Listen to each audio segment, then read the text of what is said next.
Glória a Jesus. Aleluia. Primeiro livro dos Reis, capítulo de número 19, a partir do versículo de número, vamos ler a partir do primeiro versículo. Quem achou, diga amém. Amém. Quem não achou, diga deixe depressa, pastor, estou procurando. Glória a Deus. Diz-nos assim a palavra do Senhor: E Acabe fez saber a Jezabel tudo quanto Elias havia feito, e como totalmente matara todos os profetas à espada. Então Jezabel mandou um mensageiro a Elias a dizer: Assim me faça os deuses, e a outro tanto, der certo amanhã a estas horas, não puser a tua vida como algum deles. E o que vendo ele, se levantou para escapar com vida, e se foi e veio a Berseba, que é de Judá, e deixou ali o seu moço, e ele se foi ao deserto, caminho de um dia, e veio e se assentou debaixo de um zinho, e pediu em seu ânimo a morte, e disse-lhe: Já basta ao Senhor, toma agora a minha vida, pois não sou melhor do que os meus pais. E deitou e dormiu debaixo de um zinho. E eis que então um anjo o tocou. Ele disse: Levanta-te, come. E olhou, e eis que a sua cabeceira estava um pão cozido sobre as brasas, e uma botija de água. Comeu, bebeu e tornou a deitar-se.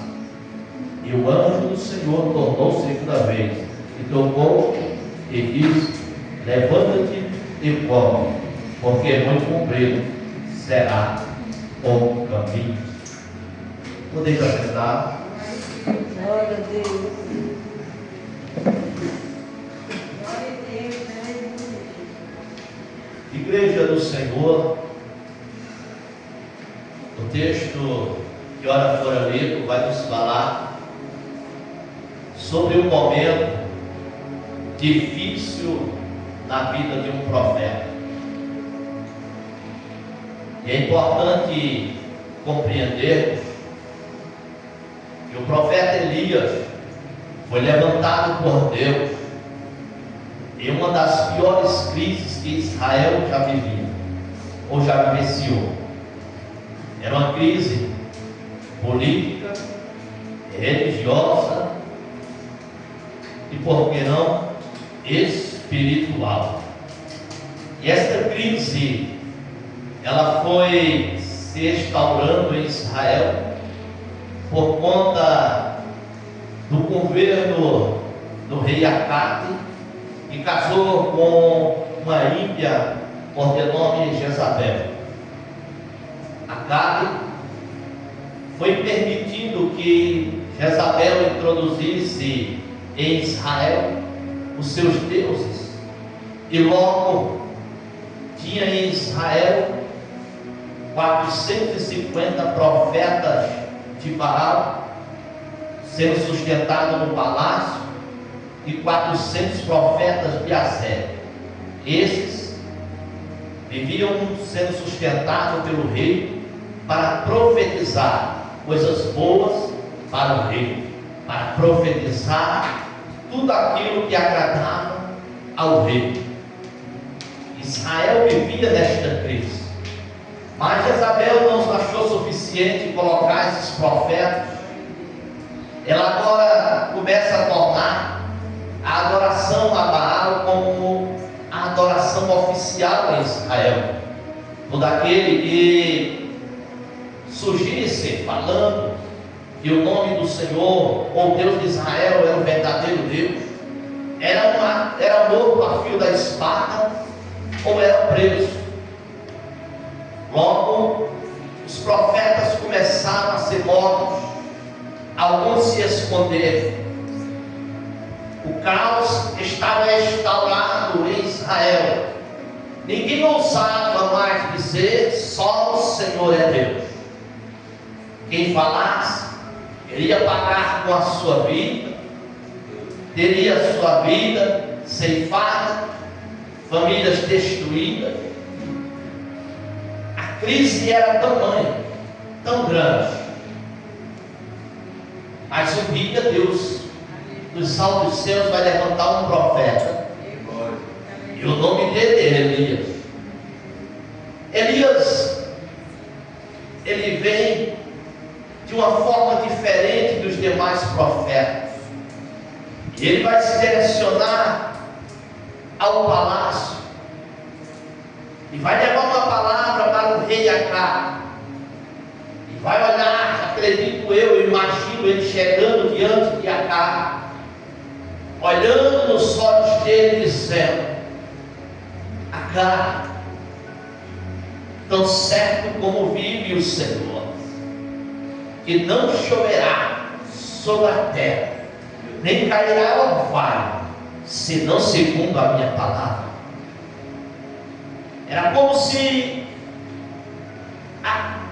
Elias desafiasse de uma maneira que todos poderiam rir, porque logo a palavra de um homem não poderia prevalecer contra a palavra de um Deus.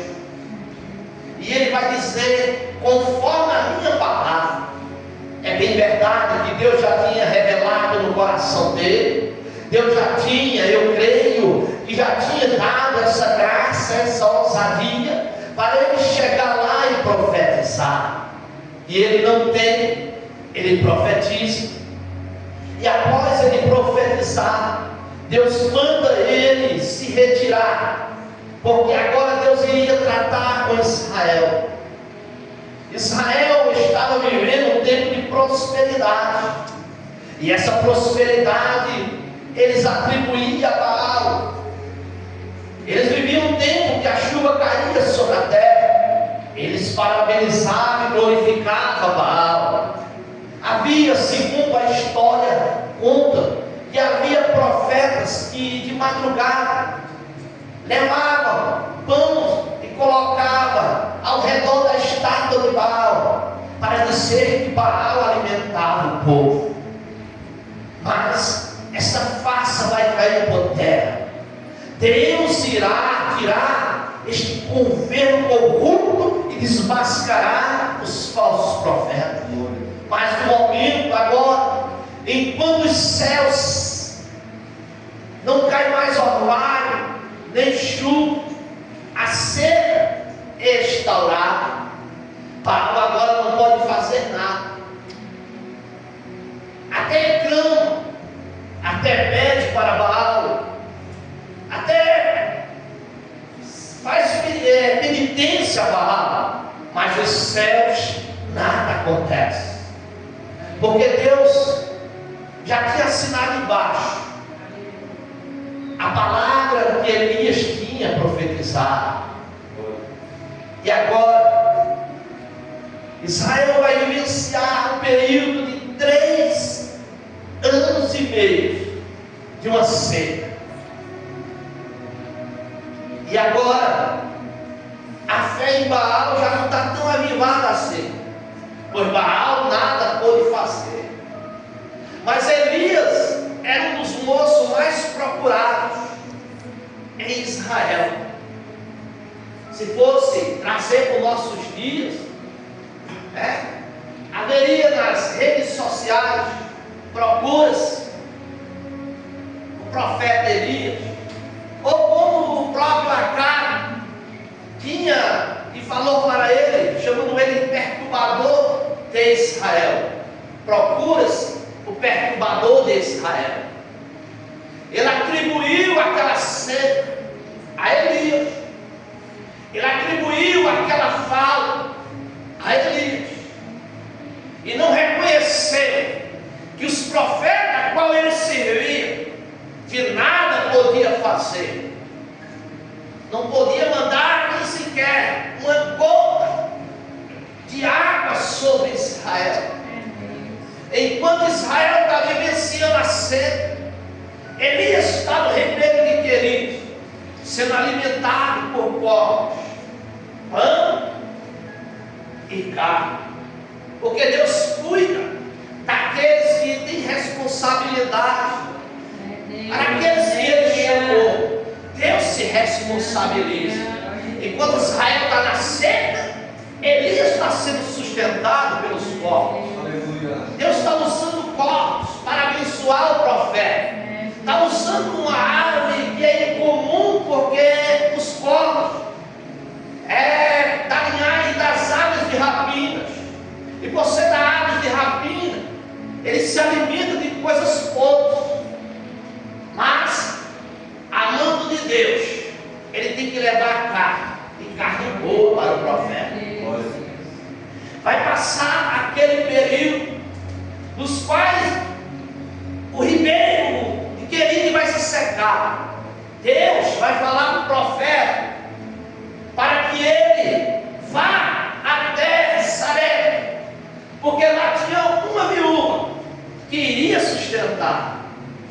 E assim, acredito eu, que sai Elias, uma viúva. Talvez ele pensou, uma viúva rica, vai mandar os condomínios de luxo até lá, para que ela me alimente, para que ela cuide.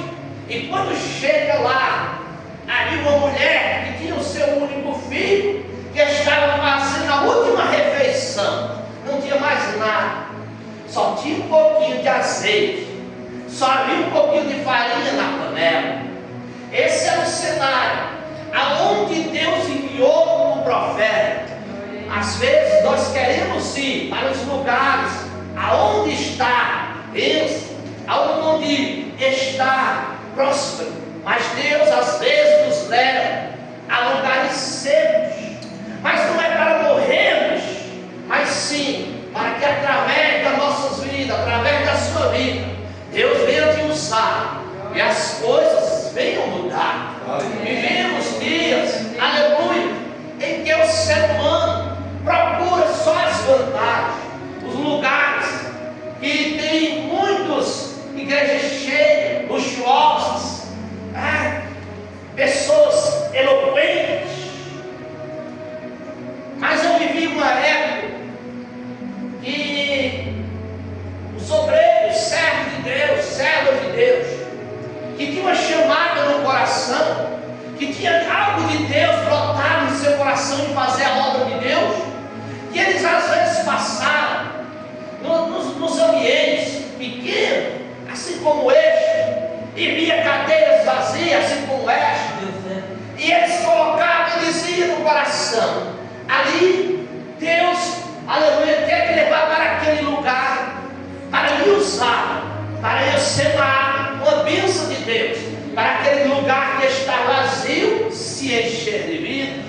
Mas o tempo mudou, as pessoas não querem mais evangelizar, não querem falar de Jesus, então preferem um lugar onde já tem obreiros, porque ele não vai ter mais, aleluia, mais oportunidade para pregar, para ler a palavra, porque o ser humano, na grande maioria, se instaurou em um grande conformismo, aonde jamais não quer mais pregar, quer ficar num lugarzinho quieto, parado. Mas nesta noite, aleluia, o Senhor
Evangelho, acerca da obra da cruz do Calvário. Enquanto muitos, aleluia, só querem, aleluia, é chave, é um evangelho que diz que vai ficar milionário, vai ficar rico, aleluia. Deus te chamou para falar o evangelho da cruz, o evangelho, aleluia, que Jesus disse, aleluia, que nós iríamos passar por aflição, mas viemos ter ânimo, porque Ele venceu o mundo, e se Ele venceu o mundo, vai te dar força, vai te dar graça, para que você suporte, aleluia, essas aflições. Louvado seja o nome de Jesus. E Elias, ele lá vendo aquela situação, ele vai lançar uma palavra profética sobre aquela casa aonde havia muita dificuldade. Primeiro, era uma palavra desafiadora, porque ele ia fazer, ela catando os gravetinhos, os carranchinhos de lenha, para fazer o povo comer com seu filho e morrer, porque não tinha mais nada, e não tinha onde buscar. Mas Deus, aleluia, tem as suas estratégias. E aí, Elias vai lançar uma palavra desafiadora e vai dizer: faz primeiro para mim. Que profeta, se nós olharmos aqui, profeta aproveitador, faz primeiro para mim e depois para ti, porque não vai mais acabar a farinha da poder e nem o azeite da polícia.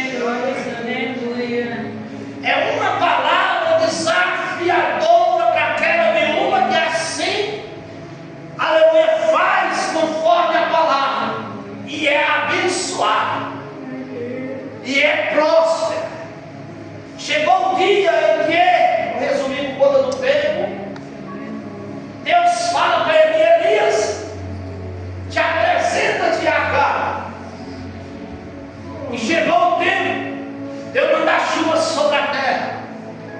Chegou o tempo, e agora Elias vai retornar.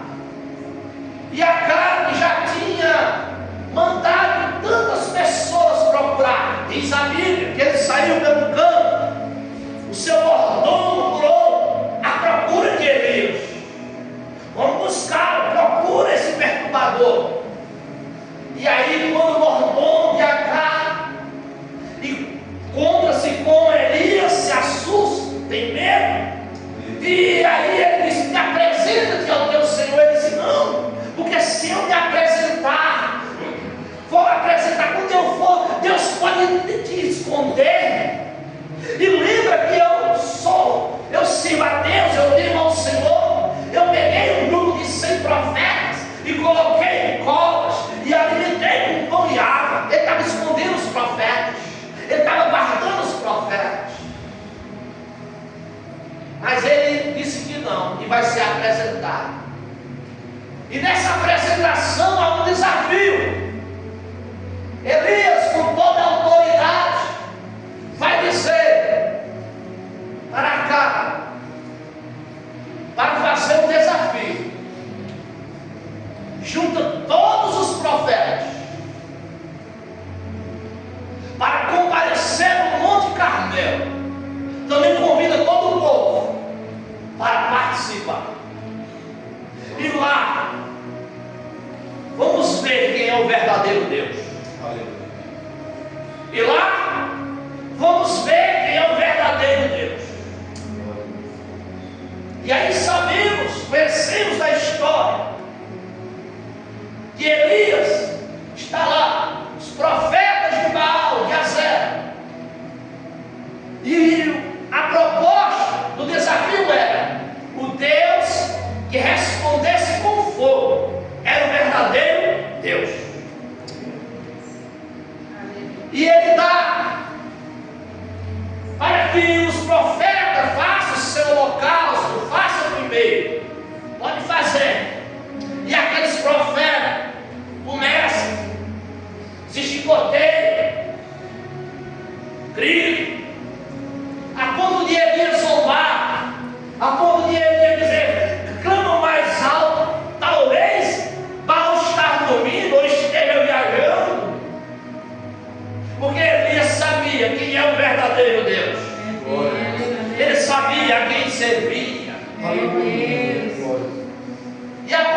porque além do profeta Elias, os profetas de Baal não conseguiram fazer nada, porque tudo que era feito era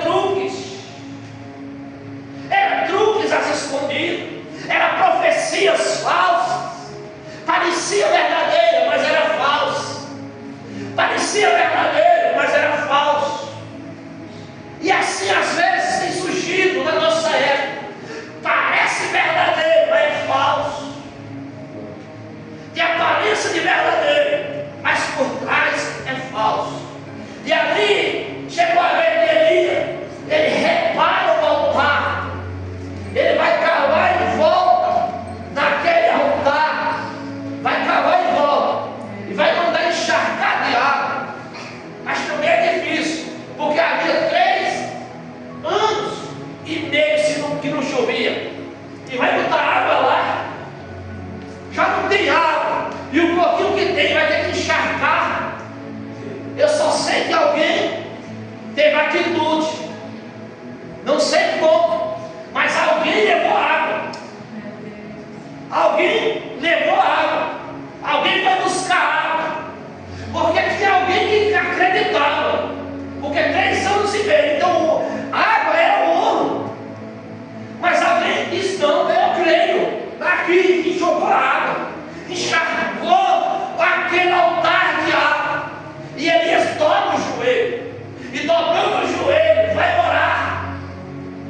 E diz a Bíblia que Deus manda fogo do céu queimando todo o altar, a água, as pedras que ali estavam, fica tudo enxuto.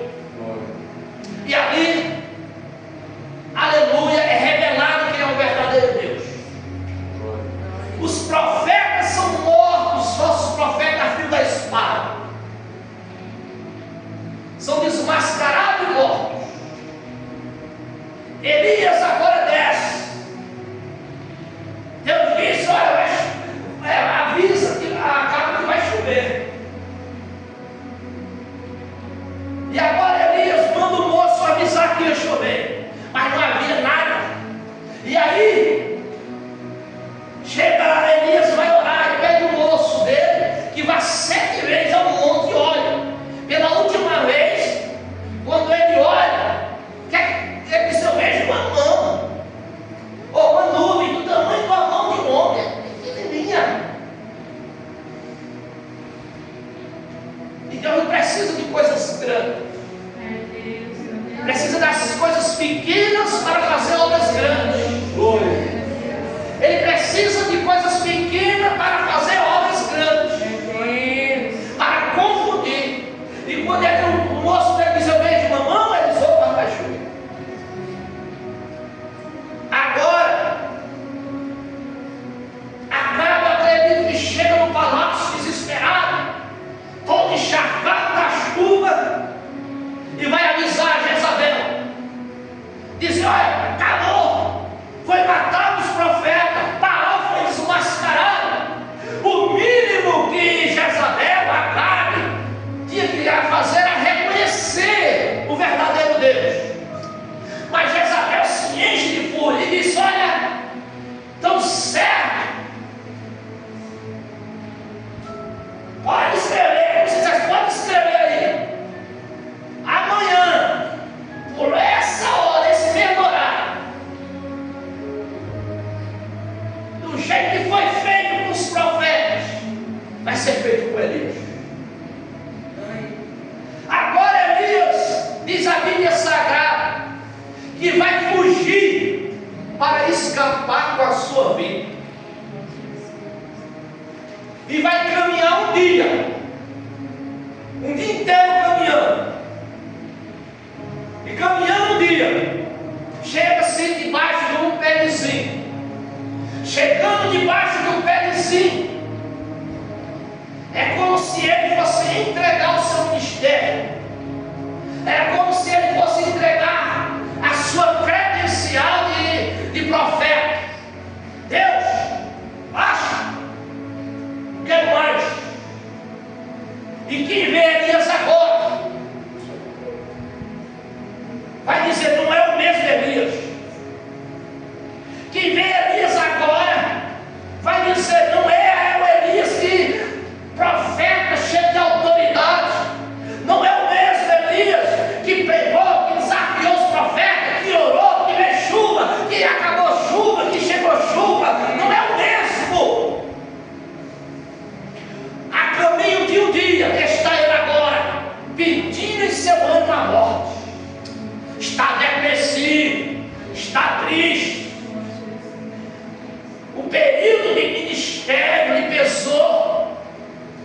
E não era porque ele estava com o seu ministério falido, pelo contrário, o que não faltava era poder de Deus, sinal de Deus no ministério dele.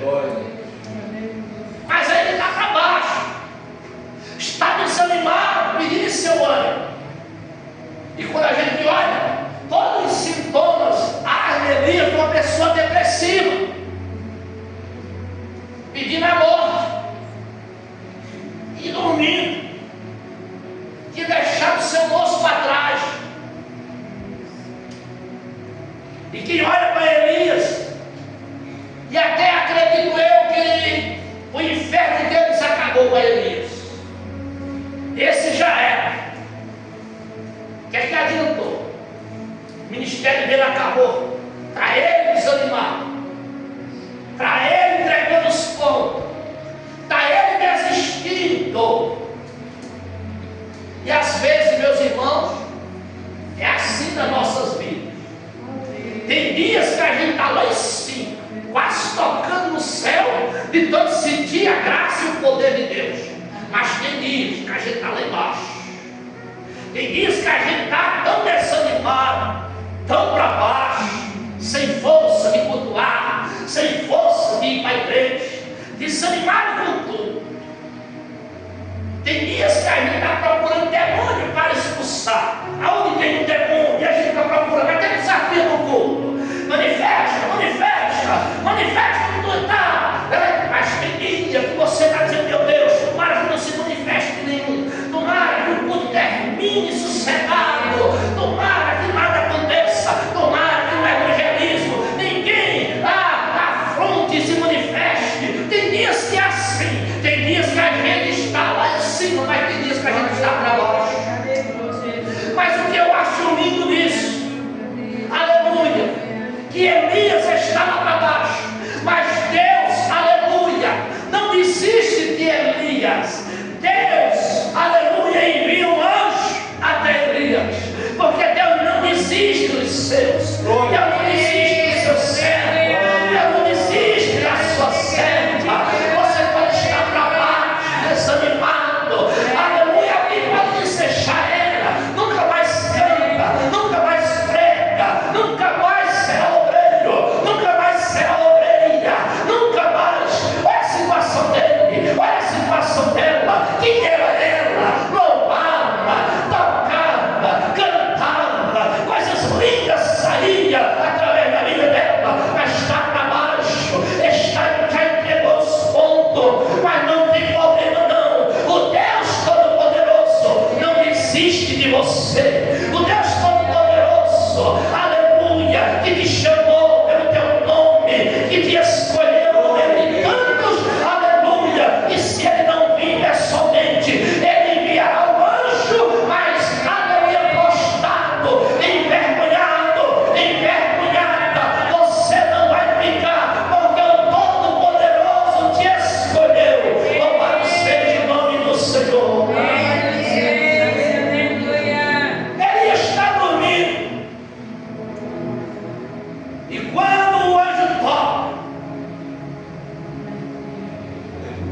aleluia, e ele olha para o lado, tem pão e tem água.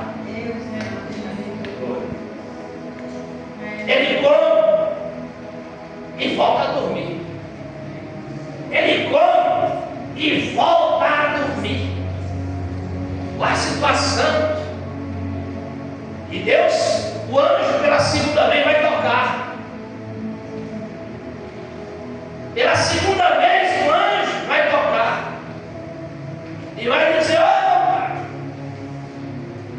come e bebe, porque longa é a tua caminhada. O perezinho não é o teu filho. Essa situação que você vive não é o teu filho. Não para aqui, não resume aqui, aqui não é o ponto final. Tem muita coisa aí. Glória a Deus. Tem muita coisa ainda a ser vivenciada da parte de Deus. Quem já tinha comemorado, os demônios que tinham comemorado que Elias, aleluia, tinha parado, tinha desistido, vai cair por terra.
E diz a Bíblia, com a força daquela comida, ele vai caminhar 40 dias e 40 noites. Eita, comida forte.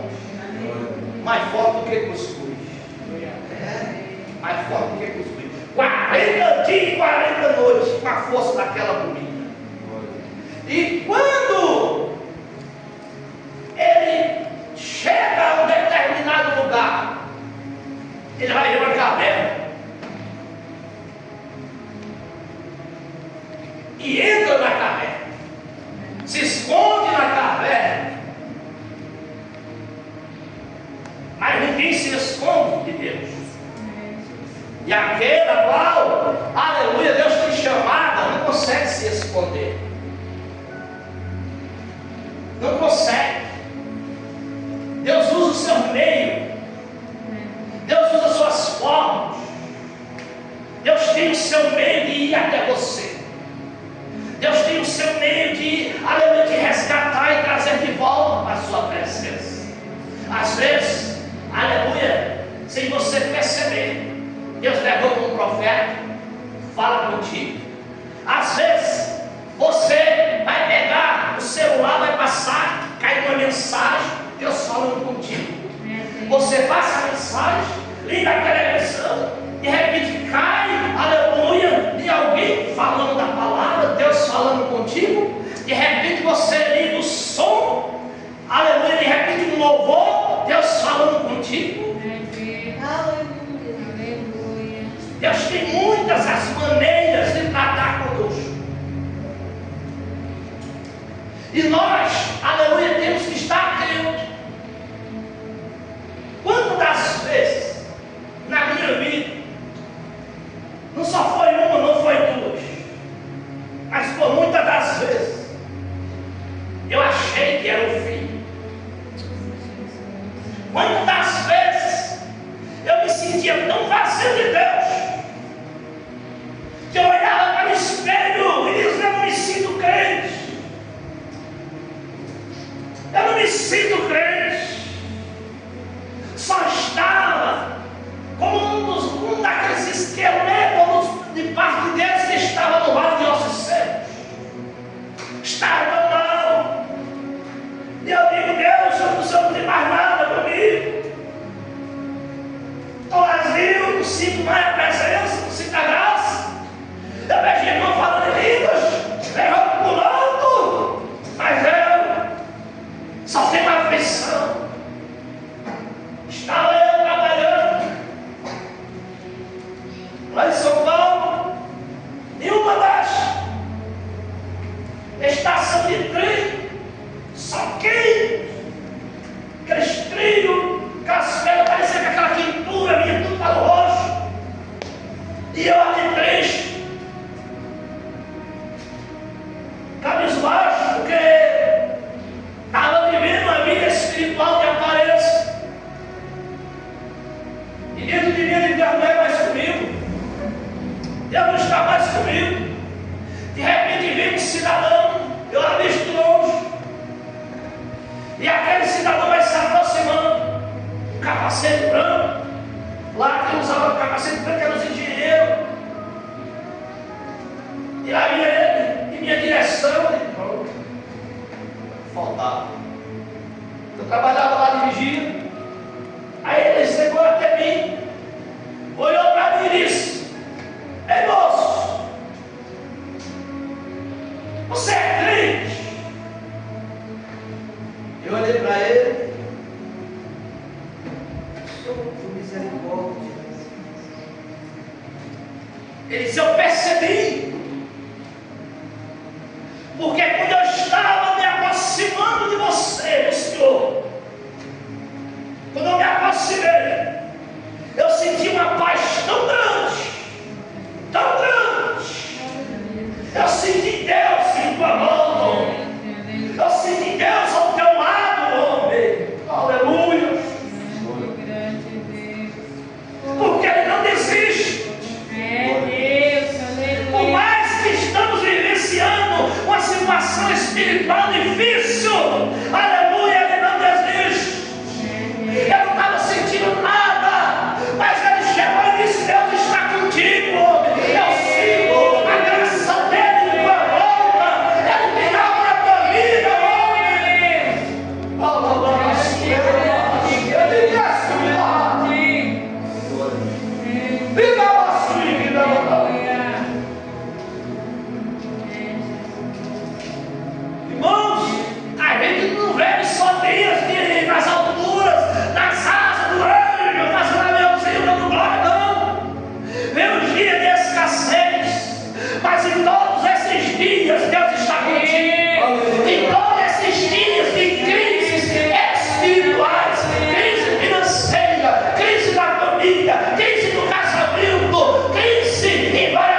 chegado perto do final de ano, tinha feito compras, ia receber o 13º, animada, não pode adiantar logo, né? Porque dezembro é o mês, aí as coisas mais caras. Roupa para mim, para a esposa, o filho, né? Só tinha um.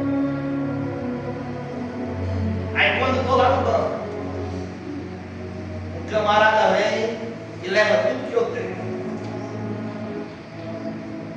Não me deixa nem um centavo. Na época, 800 e poucos reais era dinheiro. Bota a mão na cabeça, não teria nem para condução. Lá eu, a pé, mais ou menos daqui de Jurema, onde eu morava, a pé, angustiado, triste, abatido. O que é que eu faço, meu Deus?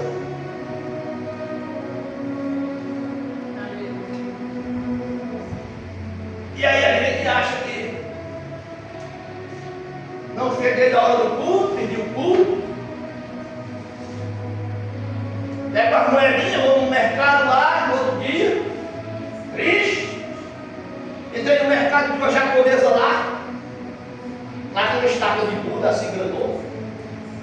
Aí eu lá procurando uma coisinha que desse por dinheiro. E tá aquele moço lá, o dono do mercado, com um som ligado.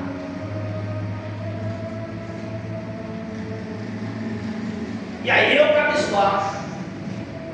E de repente ele vai mudar a estação de rádio, sem perceber. De repente um louvor. E agora a cabeça, não fique triste, oh não, porque para não ser assim, aleluia. Quando no mercado viu, não é isso não que eu quero, Deus já tinha entregado a mensagem. Aleluia. Eu já tinha entendido que Deus estava lá, falando comigo, eu errei a cabeça. Deus me deu graça, e a obra por cima, aleluia, e com a misericórdia, aleluia.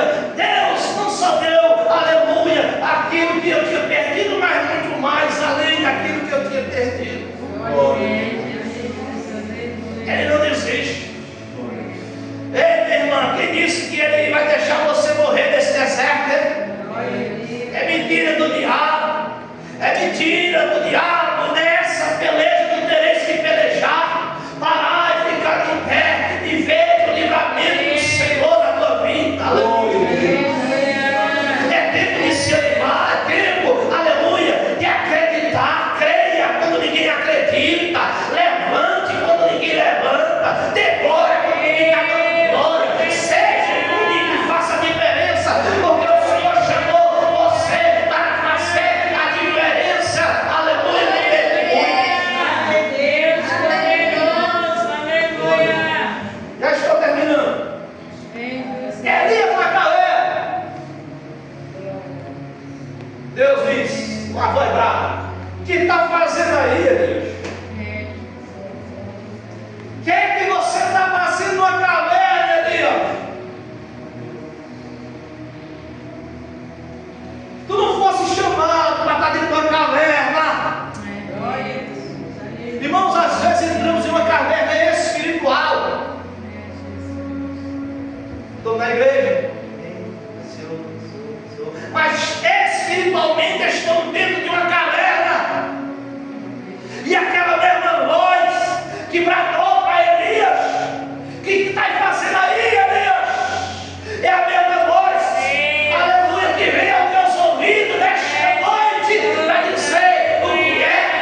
Ora para quê? Você tem que falar com Deus. Saia dessa caverna. Caverna nunca foi lugar de crente. E não é agora que vai ser. Aleluia, pastor, mas não me dão a oportunidade. Claro, na caverna. Está na caverna. Sai para você ver. Sai da caverna para você ver. Aleluia. Amém, igreja? Então essa é a palavra do Senhor. Colocou em meu coração nesta noite. Que você possa, em nome